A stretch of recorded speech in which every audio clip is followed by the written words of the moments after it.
Let me give you a crazy and a spooky thought.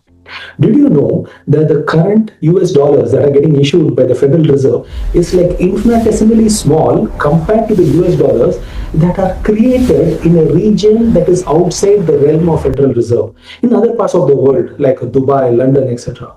And it is legal and the US government actually likes it. This gives dollar a unique advantage that no other currency in the world can ever get. And that is the reason why a de-dollarization is a myth and can never happen. Stay tuned.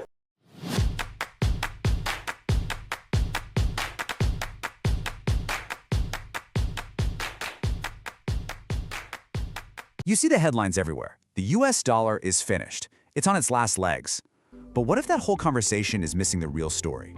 What if the dollar's power has nothing to do with politics or armies, but everything to do with something hidden, this invisible plumbing that runs the entire global economy? Well, let's pull back the curtain and see how this empire really works. So, the big question, right? The one everyone's asking, is the dollar's reign finally over? You hear about de-dollarization, new alliances forming, power shifting. But to get a real answer, you have to look past all that noise and get into the machine itself. And this quote, this really gets to the heart of it. This isn't really a story about America's power anymore. It's about a global system that's kind of taken on a life of its own. It's a system that runs on the books of banks from Tokyo to London to Dubai, with the US Federal Reserve acting less like a king and more like a final safety inspector.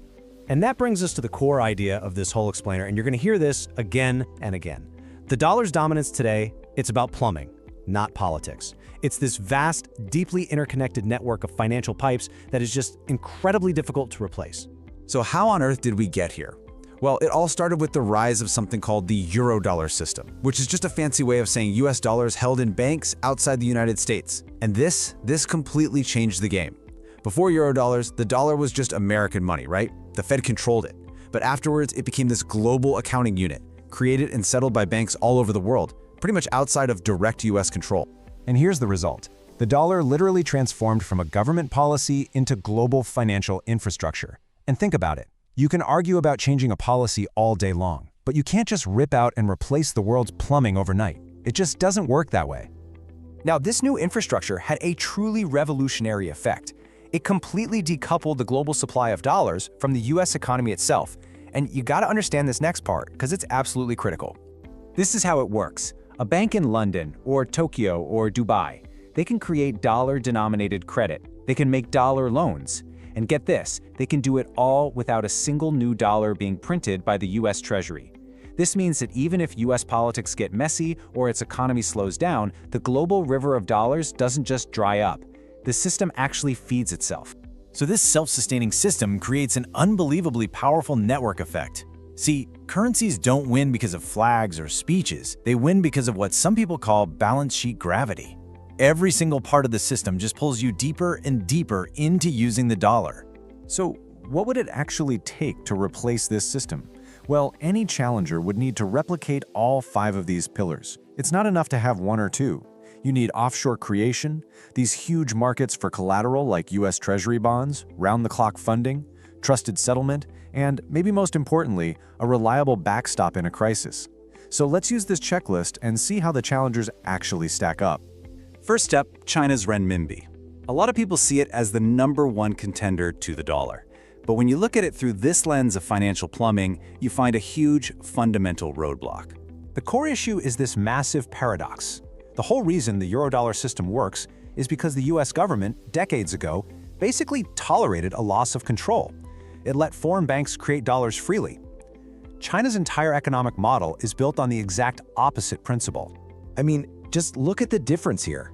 For a Euro renminbi system to even exist, Beijing would have to let banks in Singapore or London create renminbi credit without its permission. But in China, deciding who gets credit is a core tool of state policy.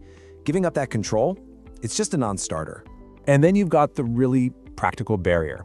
The dollar is freely convertible, you can move it anywhere, anytime. The renminbi, on the other hand, exists behind this wall of capital controls. You can't have a truly global reserve currency if people can't move their money in and out of the country freely. A euro currency just can't exist behind a wall. Which brings us to the structural paradox that China just can't seem to escape.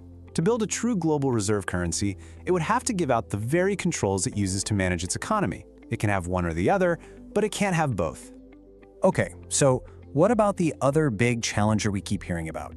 A potential new currency from the BRICS nations.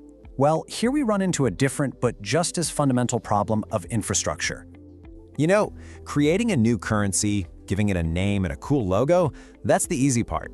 The hard part is building the entire financial ecosystem that has to go around it. It's not just about a unit of account, it's about the whole plumbing system we've been talking about. A really great way to think about this is with a simple analogy. The US dollar system isn't just a currency, it's like a massive global hotel network. A new BRICS currency, by contrast, is like designing a new, very fancy key.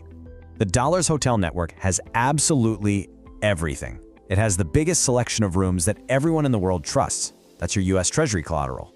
It has a super reliable global booking system, that's trusted settlement, and when things go wrong, a fire department, the Fed, actually shows up to put out the fire.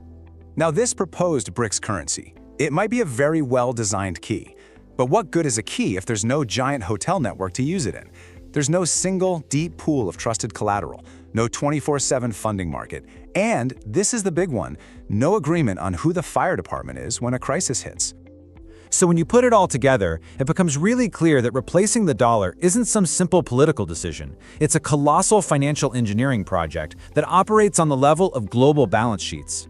The scale is just, it's mind-boggling. To truly de-dollarize, the world would have to reprice, rewrite, and renegotiate trillions and trillions of dollars in existing contracts, loans, and derivatives. This isn't like flipping a switch. It's like trying to rebuild the entire financial world from the ground up.